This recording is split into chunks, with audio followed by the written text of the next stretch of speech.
If you've watched any of my past nutrition videos or have even attempted a diet of your own, then you're probably aware of the notion that at the end of the day, for weight loss, it's all about calories in versus calories out. As long as you're eating at a calorie deficit and ideally having enough protein as well, then you're going to successfully lose weight and strip off fat regardless of what and when you eat. Now, while scientifically speaking, this is true and it is the basic law of thermodynamics, what this simplistic model fails to account for is how the various foods you put into your body actually then go about affecting these two variables. Because research has shown that while yes, at the end of the day, calories are what matter most, if you want to truly lose fat as efficiently and as quickly as possible, then you need to go beyond just calories and instead pay close attention to the types of foods that make up the calories you're ingesting every day and also how you go about ingesting them, as that's what makes all the difference. And in this video, I'll go through 3 swaps that you'll want to make in your diet that accounts for those variables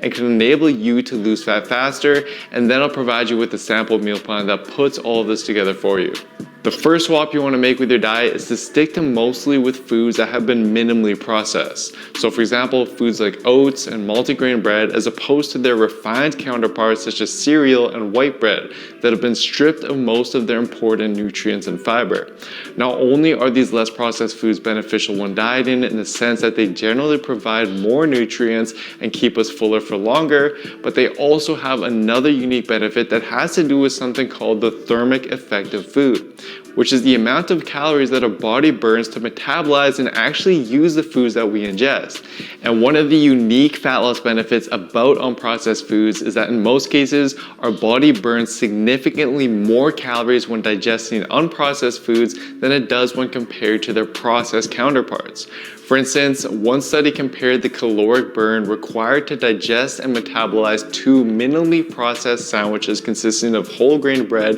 and real cheddar cheese versus 2 highly processed sandwiches that instead consisted of white bread and processed cheese. Although both meals consisted of virtually the same amount of total calories and protein, the more processed sandwich had a 50% lower thermic effect, and as a result, the body burned significantly less calories digesting it than it did with the whole grain sandwiches. Similarly, a 6-week randomized controlled trial had subjects stick to a diet consisting of either less processed whole grain foods such as oats, brown rice, and whole grain bread versus a calorie and macronutrient equated diet consisting of more processed refined grains instead, such as cereal, white rice, and white bread. What they found is that the group that stuck with whole grain foods burn on average roughly 100 more calories per day just from digesting and metabolizing their food than the processed food group did. And to put this into perspective, given that the average person burns roughly 100 calories to jog a mile,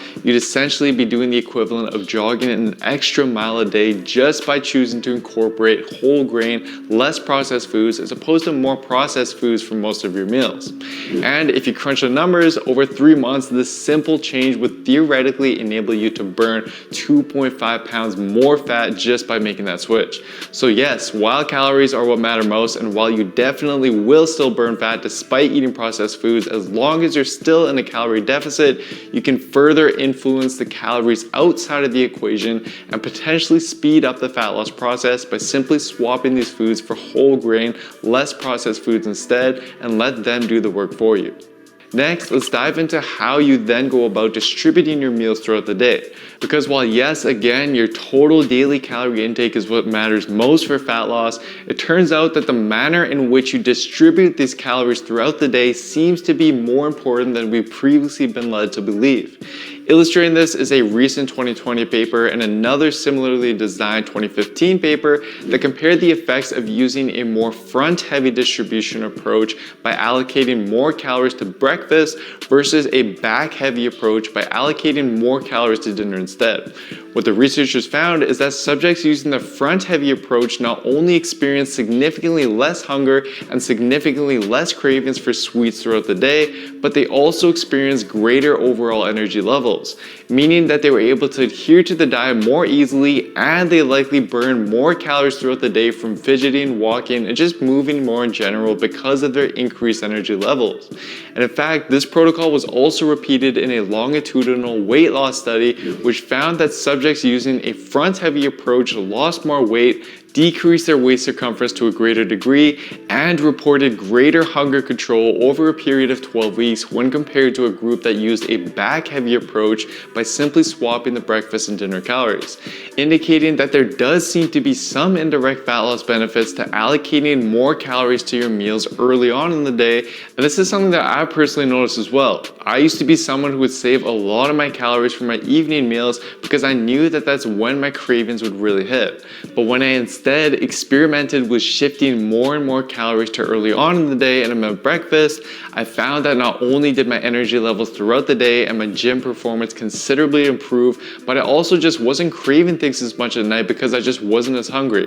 Now obviously this does vary for the individual and may depend on when your workout takes place, but regardless, I would highly suggest, even if you're intermittent fasting for example, to at least experiment with just shifting more and more of your calories to your first meals of the day, as this does seem to have some unique benefits in terms of enabling you to control your cravings, to burn more calories, and potentially create greater fat loss results in the long run as a result. Now the last swap is something I've covered in my past videos, and it's to not only choose mostly unprocessed foods to include in your diet, but you want to also choose the ones that are highly satiating and proven to do the best job at suppressing your appetite, as this will enable you to better adhere to your diet and minimize any excess snacking you may be doing throughout the day that's sabotaging your calorie deficit. And based on the findings from the Satiety Index, which examined the effects of 38 different common foods on hunger levels,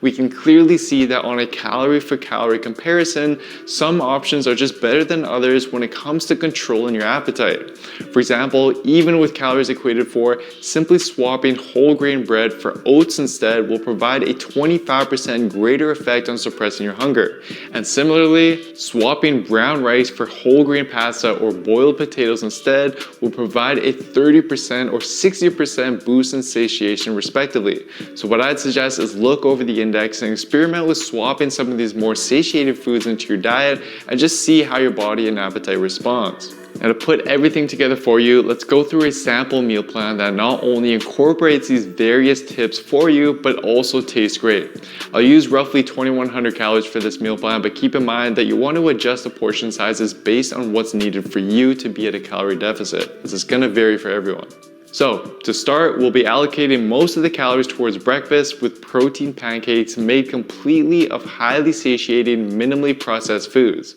For these, first blend the oats to make an oat flour, and then you want to add the rest of the ingredients in to blend. Then simply cook them over a pan and top them with peanut butter, sugar-free syrup, sauteed apples, or whatever you prefer.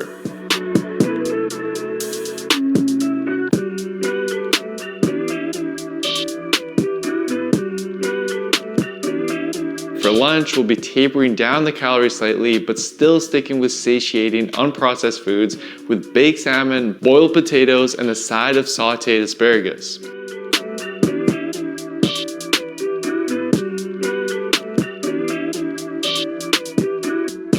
Then, to keep you going until dinner, you can have an orange and can even plan in a protein shake as well, depending on when your workout is. And then for dinner, we'll continue tapering down the calories slightly with baked chicken breast and a side of veggies roasted in olive oil.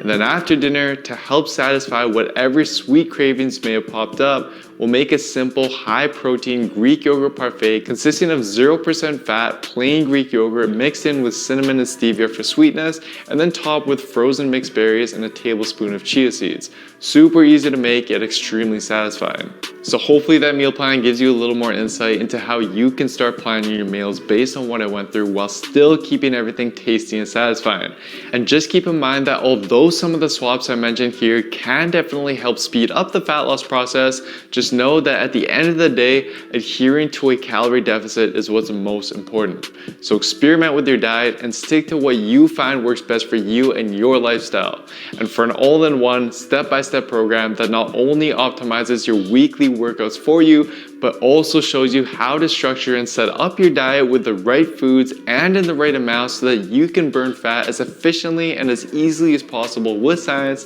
And simply head on over to builtwithscience.com and take the analysis quiz to discover which program is best for you and where your body is currently at. Anyways guys, that is it for today. Thank you so much for watching. Hope you're all doing well. Please don't forget to show your support by giving the video a like, leaving a comment down below as to what you'd like to see me cover next, subscribe to the channel, and turning on notifications for the channel as well, as this all really does help me out. Thank you so much everyone, and I'll see you next time.